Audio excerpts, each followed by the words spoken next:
আরে রফিকের মা, তুমি একটু সাবধানে থেকো। এখন তো দিনকালের অবস্থা খুব একটা ভালো না। আর আমার ব্যবসাটাও আলহামদুলিল্লাহ আল্লাহর রহমতে অনেক ভালো চলছে। আপনি কোনো চিন্তা করবেন না, আমি সাবধানেই থাকবো।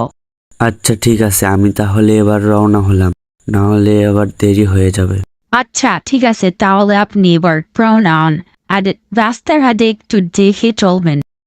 আচ্ছা ঠিক আছে, আমি গেলাম। এই কথা বলে রামু সেখান থেকে তার দোকানের দিকে রওনা হয়ে যায়। হাঁটতে হাঁটতে সে শুধু হাঁটতেছিল আর আল্লাহর নামে জিজ্ঞাসা করতেছিল।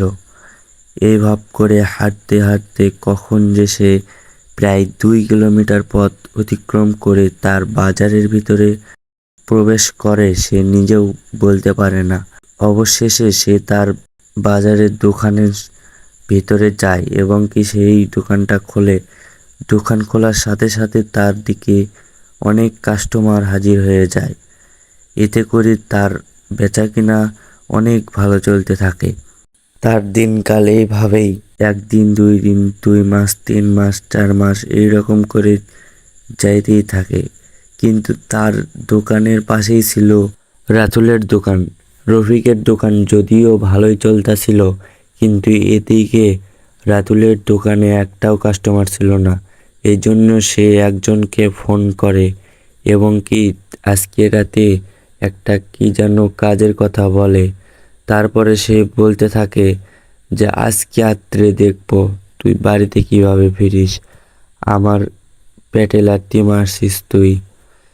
এই কিছু বলে সে একা একাই ভাবতে লাগে। এদিকে সেদিন রাতে রফিক তার দোকান বন্ধ করে তার বাড়ির দিকে রওনা হচ্ছিল। সেখানে একটা বটগাছের নিচে একটা ডাকাত হাতে কোড়াল নিয়ে বসেছিল। একে দেখে মনে হচ্ছিল সে যেন রফিকেরই অপেক্ষা করছে।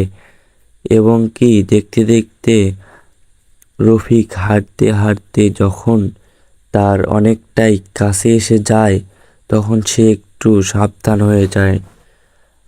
একটু নড়ে চড়ে বসে সে আবারও প্রস্তুতি নিতে থাকে। রফিক যখনই একদম কাছে আসে তার, তখনই সে উঠে রফিককে কুড়ালটা দিয়ে আঘাত করতেই যাবে। তখনই রফিক পিছন থেকে দেখতে পায় এবং কি তার কাছে হাত জোড় করে জানতে চায় যে তুমি আমাকে কেন মারতে চাও। এর মধ্যেই পিছন থেকে একটা বাঘ এসে সেই ডাকাতটার উপরে আক্রমণ করে সেই ডাকাতটাকে একদম চিরতরে মেরে ফেলে। এই সব দেখে রফিক ভয়ে তাড়াতাড়ি করে তার বাড়ির দিকে দৌড়ে যায়।